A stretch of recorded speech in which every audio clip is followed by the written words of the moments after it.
All right, Kendra, we're going to go back to the crisis in Afghanistan. I talked about this just a moment ago. We're about to hear from a local military expert, a lieutenant colonel. He just retired from the Pentagon 3 weeks ago and now lives in Pickens County. And he served the majority of his career in Afghanistan. As you can imagine, he's very familiar with what's unfolding there. We were lucky tonight to get a hold of him. Matt Kaufax interviewed him. He's back in our newsroom. So, Matt, I'm sure he had a lot to talk about. Cody, his insight was invaluable, and the biggest thing retired Lieutenant Colonel Matthew Kutilek tells me we should all keep in mind are the Americans who lost their lives in this senseless attack of terror. He also tells me this type of conflict and the chaos that has ensued since our withdrawal started was avoidable, yet also inevitable.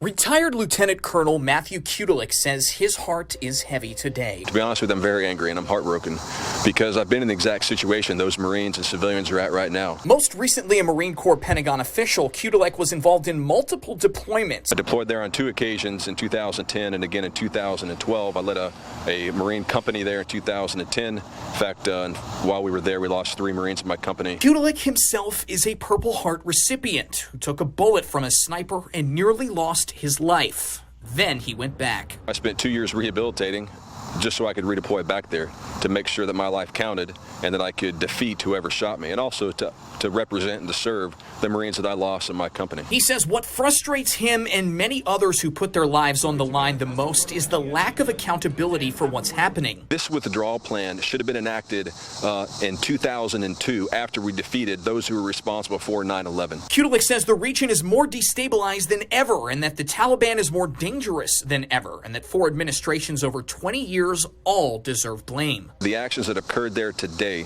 were not only predictable, but they're also inevitable. But he says above his frustration lies a simple patriotism, one that he encourages neighbors in the upstate to think about tonight. Tonight, think about the families of those that were killed in combat today and say a prayer for them.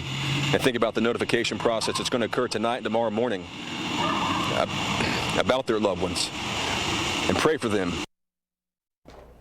Kutilek tells me going forward, he's worried about other exit strategies. Namely, he believes if we don't learn from what happened here, and he adds it may already be too late, that what's happening in Afghanistan right now will also happen in places like Baghdad and across Iraq when we withdraw and militia groups move in. But Cody, those Marines and Navy corpsmen in our minds tonight.